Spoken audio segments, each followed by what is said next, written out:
오늘은 2022년 12월 28일 수요일입니다. 오늘 우리에게 주신 하나님의 말씀은 마태복음 2장 13절에서 15절까지의 말씀입니다. 그들이 떠난 후에 주의 사자가 요셉에게 현몽하여 이르되 헤롯이 아기를 찾아 죽이려 하니 일어나 아기와 그의 어머니를 데리고 애굽으로 피하여 내가 내게 이르기까지 거기에 있으라 하시니 요셉이 일어나서 밤에 아기와 그의 어머니를 데리고 애굽으로 떠나가 헤롯이 죽기까지 거기 있었으니 이는 주께서 선지자를 통하여 말씀하신 바 애굽으로부터 내 아들을 불렀다 함을 이루려 하심이라. 아멘. 애굽으로 피난하는 길. 루브르 박물관에는 이탈리아 화가 오라치오 젠텔레스키가 그린 이집트로 피난 중의 쉼이라는 그림이 있습니다. 요셉과 마리아가 헤롯 왕의 박해를 피해 이집트로 탈출하는 여정 중의 한 장면을 보여줍니다. 지고 있던 짐을 베개 삼아 자는 요셉의 모습이 매우 피곤해 보입니다. 마리아는 지친 가운데서도 아기 예수님을 사랑스럽게 바라보며 수유를 합니다. 뒤에 보이는 먹구름은 이들의 여정이 낭만과는 거리가 멀다는 것을 알려줍니다.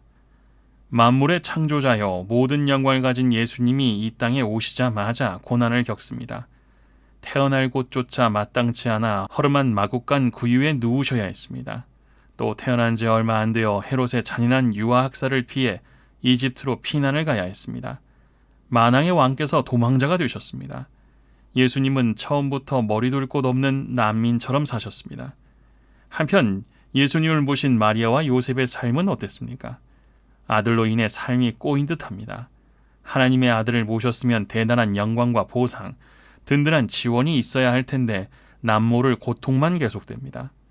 요셉과 마리아를 보며 숙연해지는 것은 예수님 때문에 겪는 어려움에 대해 불평하거나 원망하지 않고 희생을 감수하며 최선을 다해 예수님을 섬겼기 때문입니다. 그들은 예수님의 육신의 부모로서 순전한 마음으로 주어진 사명을 감당했습니다. 하나님의 계획을 온전히 알지는 못하지만 순간순간 하나님의 인도하심에 순종하며 나아갑니다. 우리도 주님을 모시고 살 때 종종 이해되지 않는 일들을 겪습니다. 형통보다는 불통이라고 생각되는 일들을 마주합니다. 그때 이집트로 피난한 예수님과 요셉과 마리아 가족을 떠올려 봅시다. 주님은 우리를 사랑해서 구원하시기 위해 십자가의 길을 걸어가셨습니다.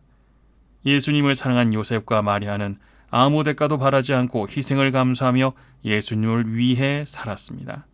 그러니 우리도 어떤 어려움과 절박한 상황에서도 주님을 사랑하며 섬기는 삶을 흔들림 없이 살아갑시다. 그 길에 주님이 함께해 주십니다.